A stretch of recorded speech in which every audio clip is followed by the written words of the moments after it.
Hello दोस्तों, नमस्कार। बहुत बहुत स्वागत है आपका अपने यूट्यूब चैनल हिंदी एकेडमी परिवार में। कैसे हैं आप सब? आशा करते हूँ अच्छे होंगे, स्वस्थ होंगे, मस्त होंगे और खूब मन लगा करके पढ़ाई कर रहे होंगे, अपने लक्ष्य के प्रति निरंतर आगे बढ़ते होंगे।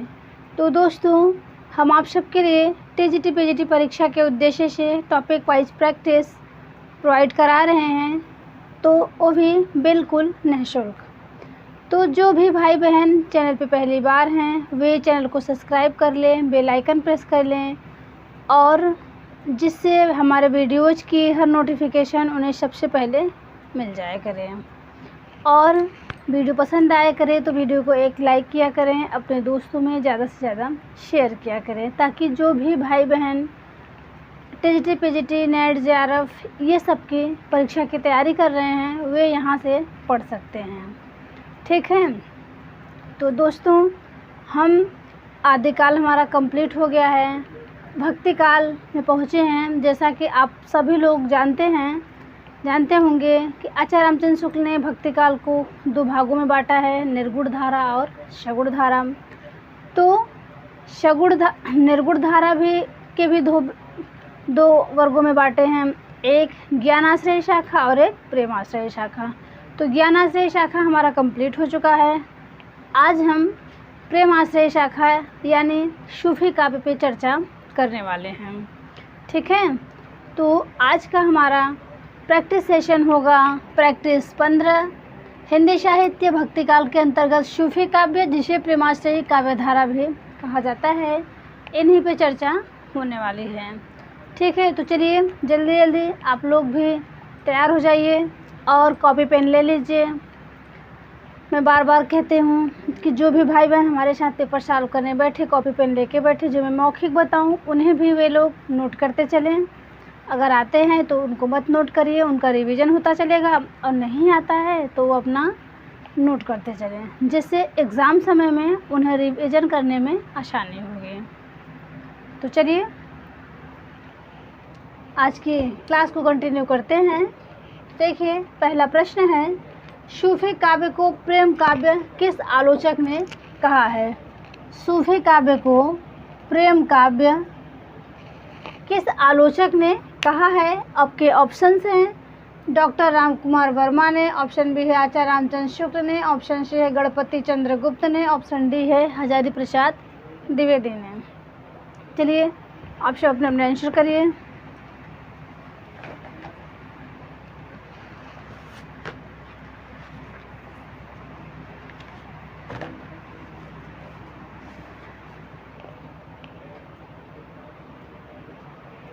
अपने अपने आंसर गेस कर लीजिए। तो देखिए, सूफी काव्य को प्रेम काव्य जो कहे हैं वे हैं आपके रामकुमार वर्मा। ठीक है, सूफी काव्य को प्रेम काव्य रामकुमार वर्मा ने कहा है। और रामचंद्र शुक्ल की बात करूँ तो इन्होंने प्रेमाश्रयी काव्य धारा कहा है। ठीक है, इन्होंने प्रेमाश्रयी काव्य धारा कहा है। और गणपति चंद्र गुप्त की बात करूँ, इन्होंने सूफी काव्य को क्या कहा है? तो इन्होंने रोमांटिक काव्य धारा की परंपरा कहा है। ठीक है, इन्होंने गणपति चंद्र गुप्त जी ने सूफी काव्य को रोमांटिक कथा काव्य परंपरा कहा है। और हजारी प्रसाद द्विवेदी की बात करूँ, इन्होंने प्रेम कथाओं का साहित्य कहा है। ठीक है, हजारी प्रसाद द्विवेदी ने सूफी काव्य को प्रेम कथाओं का साहित्य कहा है। चलिए प्रश्न 2 देखते हैं, सूफी मत के प्रमुख संप्रदाय कौन कौन से हैं? तो देखिए, सूफी मत के जो प्रमुख संप्रदाय हैं यहाँ पे बताना है। तो ऑप्शन ए है चिश्ती संप्रदाय, किसने चलाया था? तो उसके प्रवर्तक कौन है? मोइनुद्दीन चिश्ती हैं। ऑप्शन बी है सुहरावर्दी संप्रदाय, बहाउद्दीन जकारिया का है। ऑप्शन सी है कादरी संप्रदाय, अब्दुल कादिर जिलानी है। ऑप्शन डी है नक्शबंदी संप्रदाय, ऑप्शन डी है नक्शबंदी संप्रदाय, बहाउद्दीन नक्शबंद हैं। ऑप्शन ए है उपर्युक्त सभी। तो बताइए इनमें कौन सा, इन सूफी मत के प्रमुख संप्रदाय कौन कौन से हैं।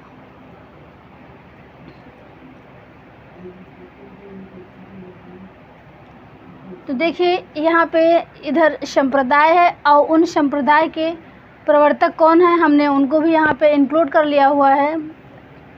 तो चिश्ती संप्रदाय के प्रवर्तक मोइनुद्दीन चिश्ती हैं और सुहरावर्दी संप्रदाय के प्रवर्तक बहाउद्दीन जकारिया हैं।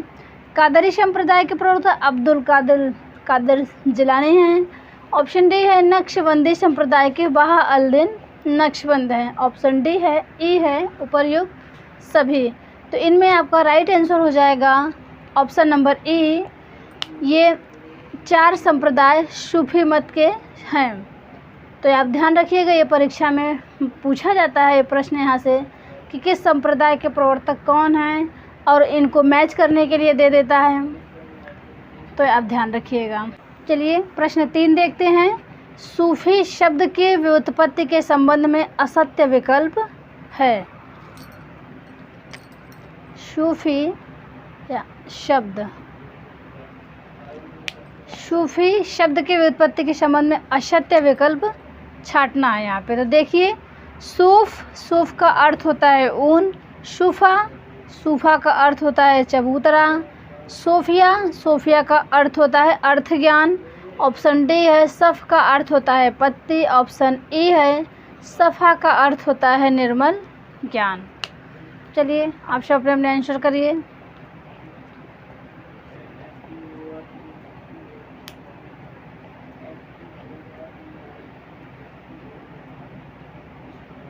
तो देखिए सफ़ा का अर्थ निर्मल ज्ञान होता है, सफ़ का अर्थ पत्ती होता है, यही आपका गलत है। तो इनको आप ध्यान रखिएगा, यही आपका राइट आंसर हो जाएगा। सफ़ का अर्थ पत्ती नहीं होता बल्कि पंक्ति होता है।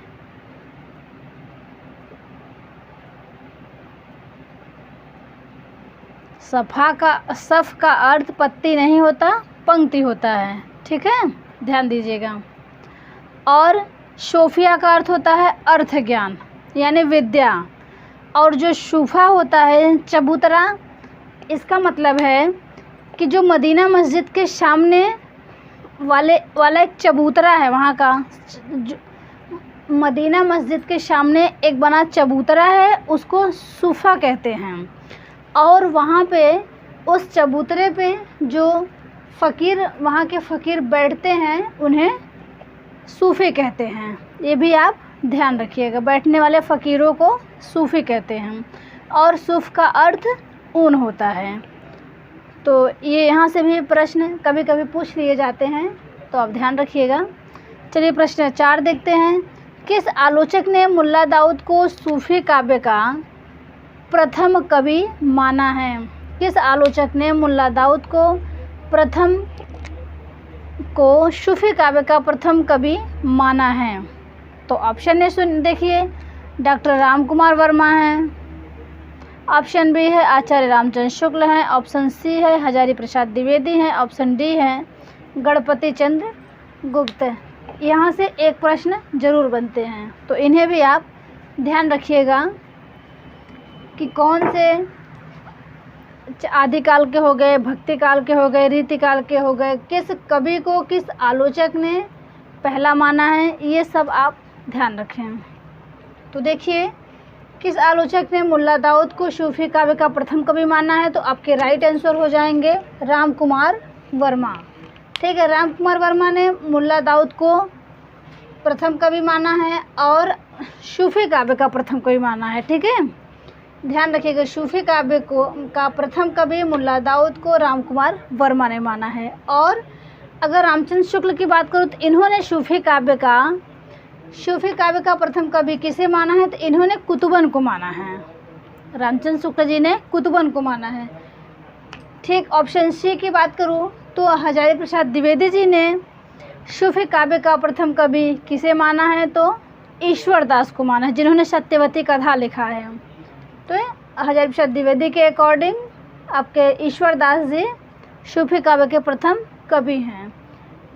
और ऑप्शन डी की बात करूं, गणपति चंद्र गुप्त जी ने और एक आलोचक और हैं आप लोग जान लीजिए।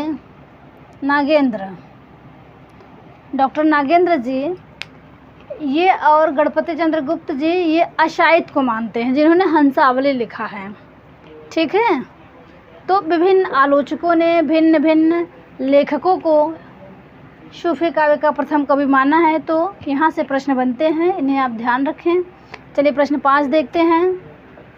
आचार्य शुक्ल ने किस रचना को हिंदी का प्रथम रचना माना है? आचार्य शुक्ल ने किस रचना को सूफी काव्य का, यहाँ होगा का,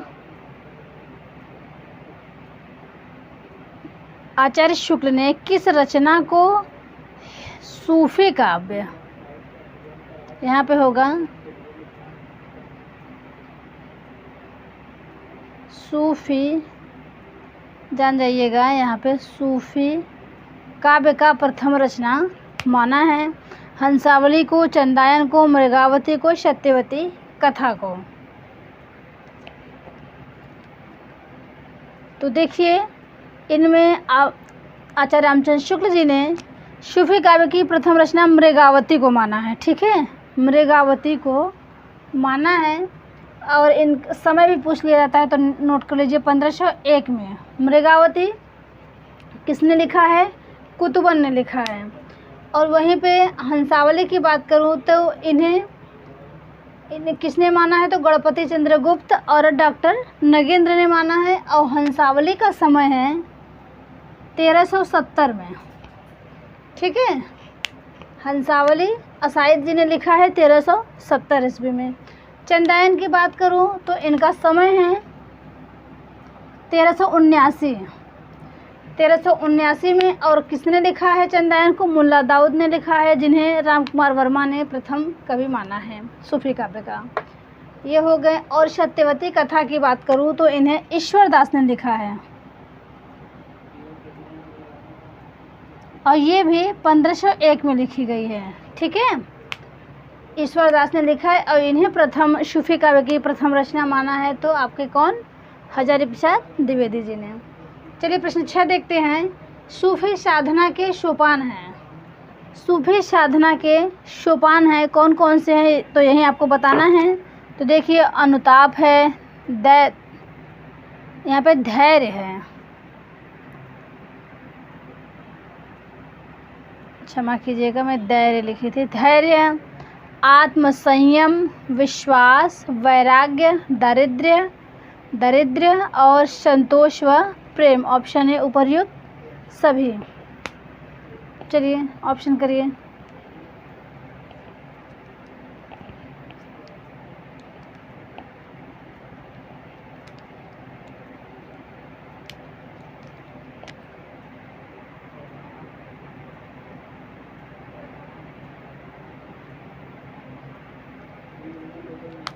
तो एक बार फिर से देखिए, सूफी साधना के सोपान है अनुताप, धैर्य, आत्मसंयम, विश्वास, वैराग्य, दारिद्र्य, संतोष व प्रेम। ऑप्शन ए है उपर्युक्त सभी। तो दोस्तों सूफी साधना के 7 सोपान हैं। सूफी साधना के 7 सोपान हैं, जान लीजिए। एक आपका अनुताप हो गया, एक धैर्य हो गया, आत्मसंयम हो गया, एक विश्वास हो गया, एक दारिद्र्य हो गया, वैराग्य हो गया और संतोष व प्रेम एक ही है। तो 1 2 3 4 5 6 7 सब मिला के आपके 7 सोपान हैं। इसमें राइट आंसर हो जाएगा आपका ए। ठीक है, चलिए आगे बढ़ते हैं।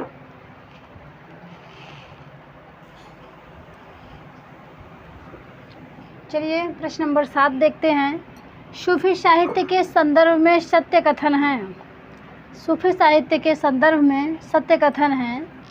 तो इस्लाम में सरा और वेसरा नामक 2 कोटियाँ थे। इस्लाम में सरा और वेसरा नामक 2 कोटियाँ थी। तो देखिए जो सरा मत के लोग थे वो पूर्ण रूप से धार्मिक सिद्धांतों में विश्वास करते थे। सरा मत के लोग, जो सरा मत के लोग थे वे पूर्ण रूप से धार्मिक सिद्धांतों में विश्वास करते थे। और जो वेसरा थे, वेसरा मत के लोग मस्त मौला फ़कीर थे। ठीक है, बेसरा मत के लोग मस्त मौला फ़कीर थे जो कभी कभी पैगंबर के चमत्कारपूर्ण कृत्यों का सहारा लेते थे तो कभी सिद्धांतों में पूर्ण आस्था ही नहीं रखते थे। ठीक है, ये मस्त मौला फ़कीर थे, जो इनके मन में आता था वे करते थे। वे कभी कभी पैगंबर यानी जो हज़रत मोहम्मद साहब थे उनके चमत्कारपूर्ण कृत्यों का सहारा लेते थे तो कभी सिद्धांतों में पूर्ण आस्था ही नहीं रखते थे। ठीक है, तो इनमें आपका तीनों ऑप्शन सही है। ऑप्शन डी है, उपर्युक्त सभी सही हैं। सूफी साहित्य के संदर्भ में सत्य कथन, इसमें तीनों कथन सही हैं। इस्लाम में सरा और बेसरा नामक दो कोटियाँ थीं। सरा मत के लोग पूर्ण रूप से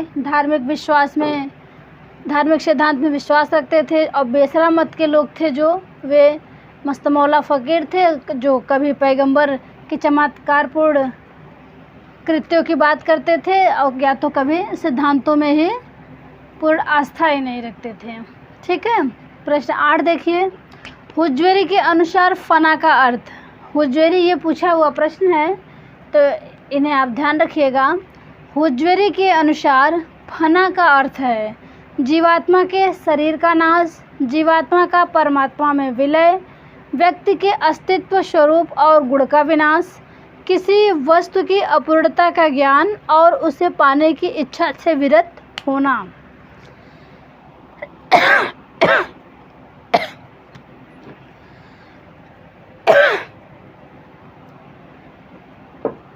चलिए ऑप्शन करिए, फना का क्या अर्थ है।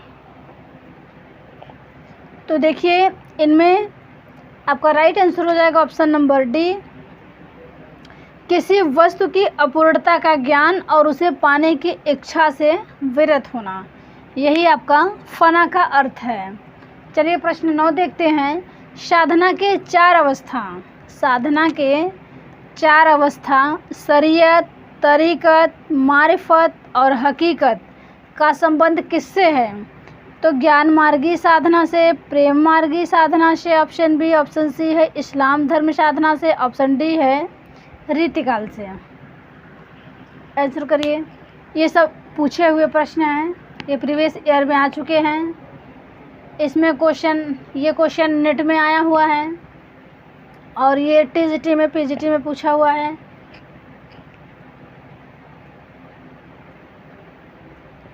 तो देखिए साधना के 4 अवस्था शरीयत, तरीक़त, मारिफत और हकीकत ये प्रेम मार्गी साधना के हैं। ठीक है, ये सूफी काव्य के हैं। चलिए प्रश्न 10 देखते हैं। प्रेमाख्यानक काव्य परंपरा सूफी कवियों का मुख्य दर्शन क्या है। प्रेमाख्यानक काव्य परंपरा में सूफी कवियों का मुख्य दर्शन क्या है। तसव्वुफ़ है, अहले हदीस है, हनफी है और अहमदिया है। तो इनमें राइट आंसर हो जाएगा तसव्वुफ़, ऑप्शन नंबर ए। प्रेमाख्यानक काव्य परंपरा सूफी कवियों का मुख्य दर्शन तसव्वुफ़ है। चलिए प्रश्न नंबर 11 पे आते हैं।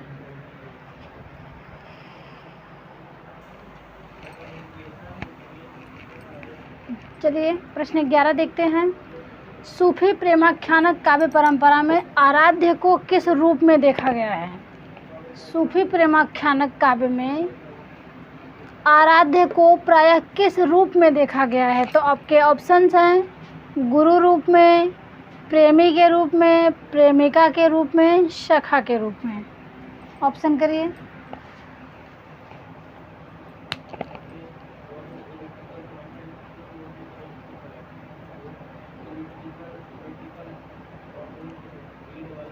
तो देखिए सूफी प्रेमाख्यानक काव्य परंपरा में जो कवि हुए हैं वे अपने आप को प्रेमिका मानते हैं। ठीक है, वो अपने आप को प्रेमिका मानते हैं और ईश्वर को प्रेमी मानते हैं। इस रूप में वे सब काव्य रचना किए हैं। तो यहाँ पे हो जाएगा आपका प्रेमिका के रूप में। अपने आराध्य को सूफी प्रेमाख्यानक काव्य परंपरा में आराध्य को किस रूप में देखा गया है। तो आराध्य को प्रेमिका के रूप में देखें, क्षमा कीजिएगा मैं उल्टा बोल गई। वे लोग अपने आप को प्रेमी के रूप में मानते हैं और अपने आराध्य को प्रेमिका के रूप में मानते हैं। ठीक है, तो राइट आंसर हो जाएगा प्रेमिका के रूप में। अब 12 देखिए प्रश्न, सूफी मत में वर्णित साधक के 4 अवस्थाओं कौन कौन से हैं? तो शरीयत है, तरीकत है, मारिफत है और हकीकत है। कि भारतीय शक्ति के साथ सही क्रम है, बताइए। आचरण है, उपासना है, सिद्धावस्था है और सत्यबोध है। यह ऑप्शन बी है, आचरण, उपासना, सत्यबोध और सिद्धावस्था। ऑप्शन सी है, आचरण, सत्यबोध, उपासना और सिद्धावस्था। ऑप्शन डी है, इनमें से कोई नहीं। बताइए।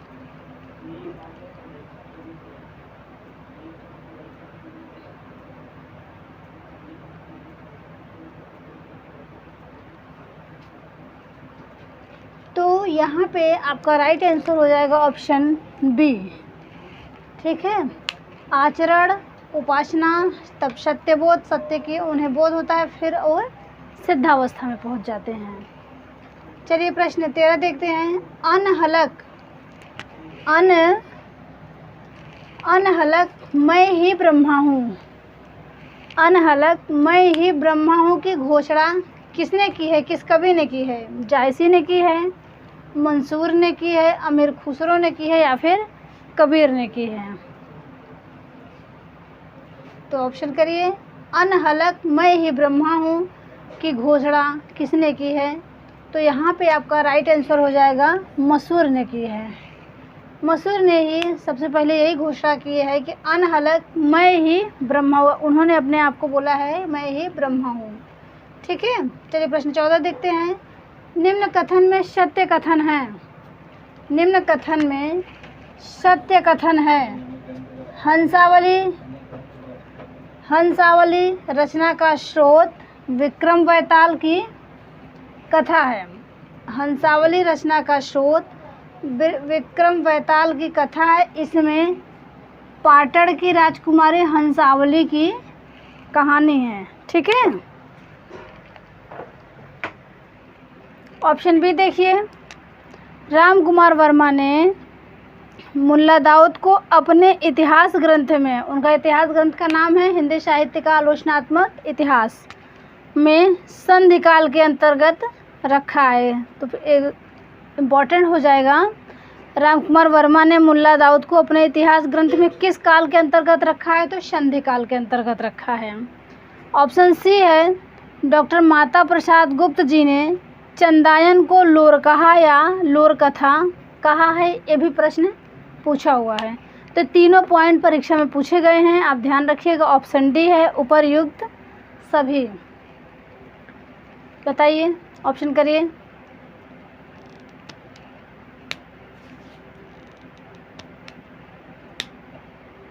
तो देखिए, राम कुमार वर्मा जी ने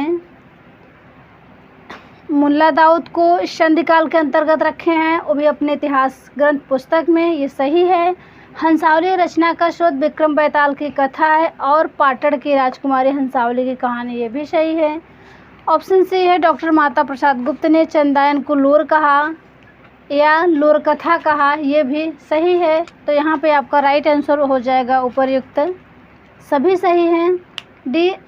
तो दोस्तों बस आज यहीं तक, फिर अब अपने अगले प्रैक्टिस में एक एक कवि को लेके चलूँगी। और प्रश्न कैसे हैं, क्लास अच्छी लगी हो तो एक लाइक करिएगा और इस पे अपनी राय ज़रूर दीजिएगा और हमें सपोर्ट करिएगा। तो दोस्तों आप सबका वीडियो देखने के लिए बहुत बहुत धन्यवाद। अब मिलेंगे अपने नेक्स्ट वीडियो में एक कवि के साथ। दीजिए इजाज़त, तब तक के लिए नमस्कार।